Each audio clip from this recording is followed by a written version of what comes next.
भगवान शिव भक्त हरिकेश यक्ष की शिक्षाप्रद कथा। प्राचीन काल में रत्नभद्र नाम से प्रसिद्ध एक धर्मात्मा यक्ष गंधमादन पर्वत पर रहता था। उसके पूर्णभद्र नामक एक पुत्र उत्पन्न हुआ। अंत में अनेक भोगों को भोगकर उस रत्नभद्र ने शिव ध्यान परायण हो परम शांत शिवलोक को प्राप्त किया। पिता के शिवलोक चले जाने पर पूर्णभद्र ने संतानहीन होने से अपनी भार्या कनक कुंडला नाम की यक्षिणी से कहा, प्रिय, मुझे पुत्र के बिना यह राज्य और महल आदि अब शून्य मालूम होता है। कनक कुंडला बोली, प्राणनाथ, अब आप ज्ञानवान होकर पुत्र के लिए क्यों खेद करते हैं? यदि यही इच्छा है तो पुत्र मिलने का उपाय कीजिए। इस जगत में उद्यमी लोगों को क्या दुर्लभ है। जो प्राणी प्रारब्ध के भरोसे रहते हैं वह नितांत का पुरुष है, क्योंकि अपना किया हुआ कर्म ही प्रारब्ध है और कुछ नहीं। इस कारण प्रतिकूल प्रारब्ध को शांत करने के लिए समस्त कारणों के भी कारण रूप भगवान शिव की शरण में जाना चाहिए।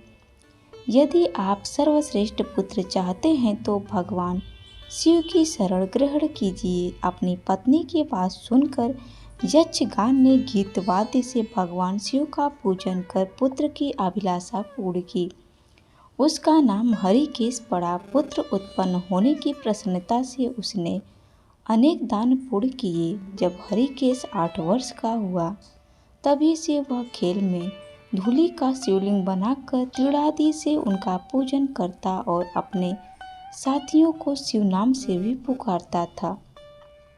वह रात दिन हे चंद्रशेखर, हे भूतेश, हे मृत्युंजय, हे नीलकंठ आदि पवित्र नामों का उच्चारण करता रहता और मित्रों को प्रेम करता हुआ बार बार इन्हीं नामों से पुकारता रहता था।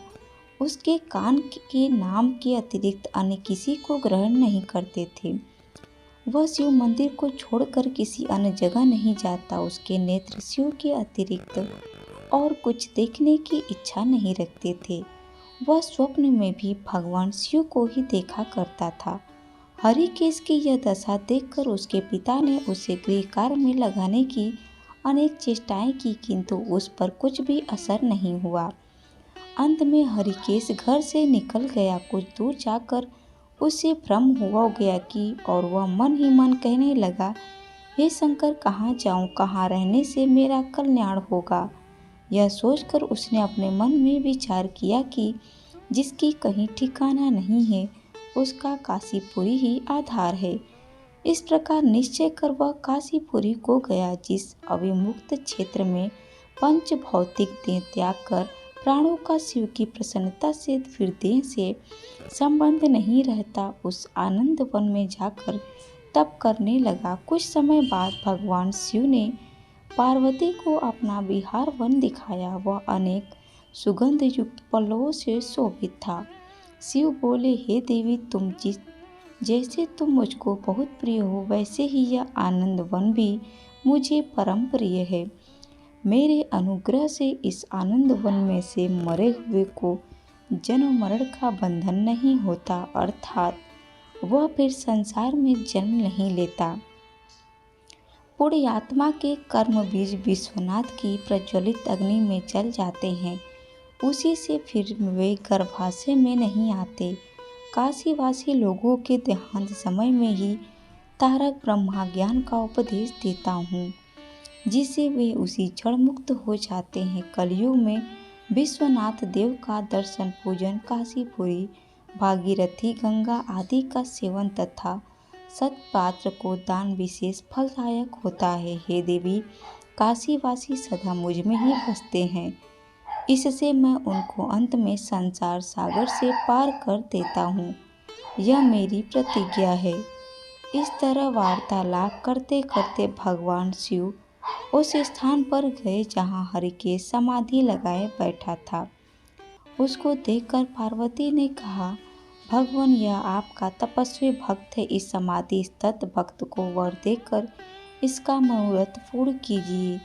इसका चित्त केवल आप में ही लगा है और इसका जीवन भी आपके ही अधीन है।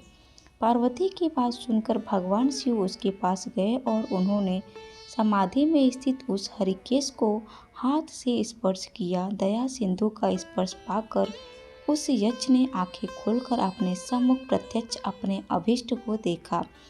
गदगद स्वयं में यक्ष ने कहा कि हे शंभो, हे पार्वती पते शंकर, आपकी जय हो। आपके कर कमलों का स्पर्श पाकर मेरा यह शरीर अमृत रूप हो गया। इस प्रकार प्रिय वचन सुनकर भगवान शिव बोले, हे यक्ष, तुम इसी क्षण मेरे वर से मेरे क्षेत्र के दंडनायक हो जाओ।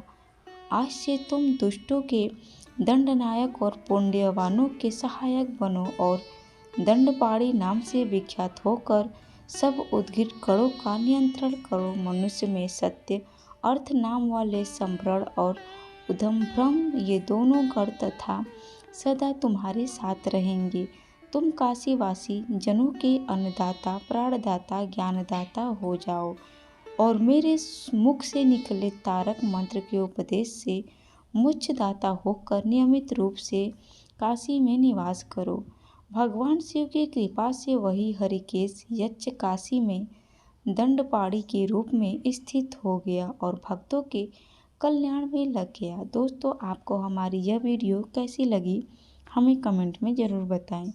वीडियो अच्छी लगी हो तो प्लीज़ हमारे चैनल को लाइक, शेयर, सब्सक्राइब जरूर करें। Thanks for watching my video. धन्यवाद। राधे राधे। ओम नमः शिवाय।